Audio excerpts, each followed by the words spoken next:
स्वर्ग की राजकुमारियां और पृथ्वी का प्रेम। देवलोक की अतुलनीय सौंदर्यवती। स्वर्ग के अद्भुत देवलोक में जहां सूरज भी अपनी किरणों को संयमित करके डालता था, वहां दो अनुपम सुंदर राजकुमारियां रहती थीं, गीतांजलि और नेहा।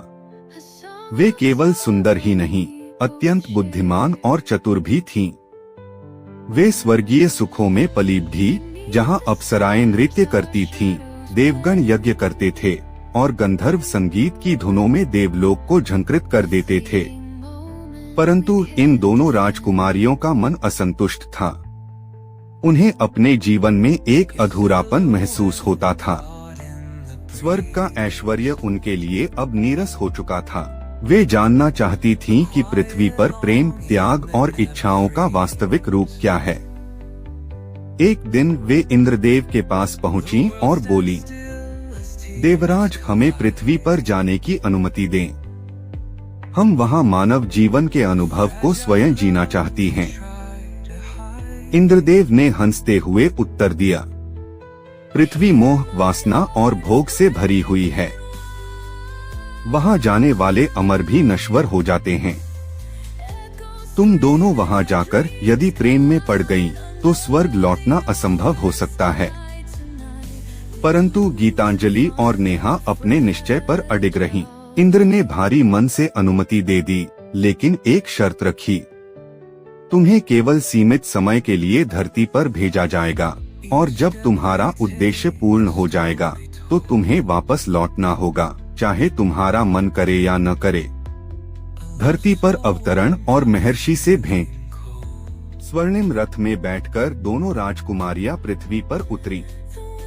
वे एक घने रहस्यमय जंगल में पहुंची, जहां एक महान तपस्वी महर्षि वशिष्ठ अपनी गहन साधना में लीन थे। महर्षि वशिष्ठ केवल योगी ही नहीं, बल्कि ब्रह्म ज्ञान के ज्ञाता थे।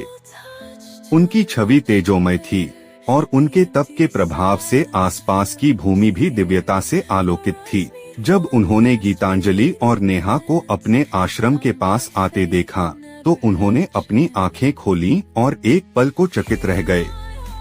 ऐसी दिव्य स्त्रियां पहले कभी नहीं देखी थीं। हे देवांगनाओं, तुम कौन हो और इस जंगल में क्या करने आई हो? उन्होंने गंभीर स्वर में पूछा। गीतांजलि ने आगे बढ़कर कहा, हमने सुना है कि मानव जीवन में प्रेम और भावनाएं सर्वोपरि हैं। हम इसे समझना और अनुभव करना चाहती हैं। क्या आप हमें अपने आश्रम में स्थान देंगे? महर्षि वशिष्ठ ने कुछ क्षण सोचा और फिर उत्तर दिया, तुम्हारी इच्छाएं अत्यंत दुर्लभ हैं, परंतु मैं तुम्हें सिखाने का प्रयास करूंगा। प्रेम का जन्म और मोह का बंधन। समय बीतता गया।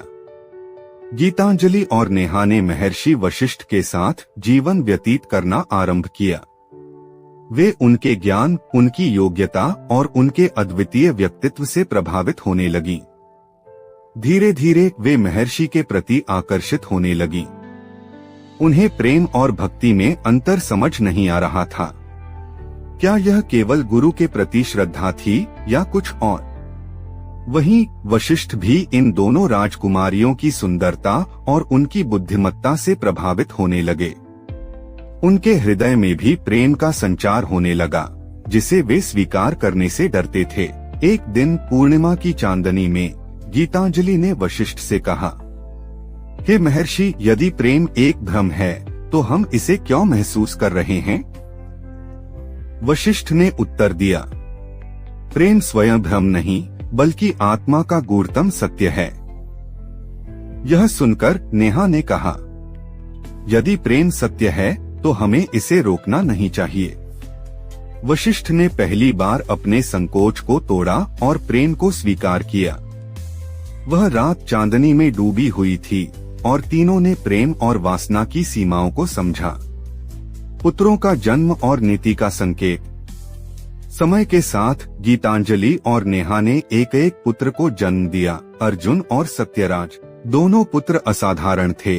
अर्जुन में अपूर्व बल था और सत्यराज में गहरी बुद्धिमत्ता। महर्षि वशिष्ठ को अब अपने मन में एक भय सताने लगा। उन्होंने स्वर्ग के नियमों को तोड़ा था। क्या इंद्र उन्हें क्षमा करेंगे? इसी बीच देवलोक से संदेश आया। इंद्रदेव ने अपनी दूतों को भेजा और कहा, गीतांजलि और नेहा, तुम्हारा समय पूरा हुआ। अब तुम्हें स्वर्ग लौटना होगा। यह सुनकर दोनों राजकुमारियां व्याकुल हो उठीं।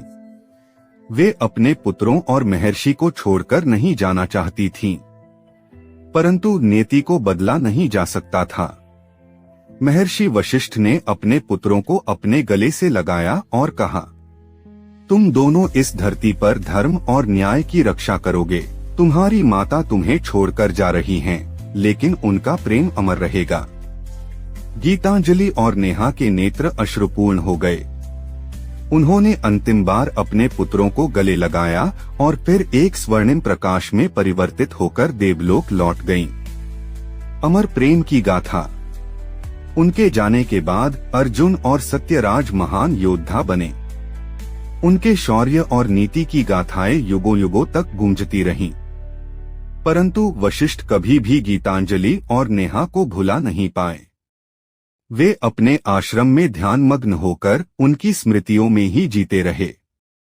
और इस प्रकार एक अमर प्रेम कथा स्वर्ग और पृथ्वी के बीच हमेशा के लिए लिख दी गई। ऐसा ही एनिमेशन वीडियो देखने के लिए हमारे चैनल भोरहरिया को लाइक, सब्सक्राइब एंड कमेंट करें। Thank you.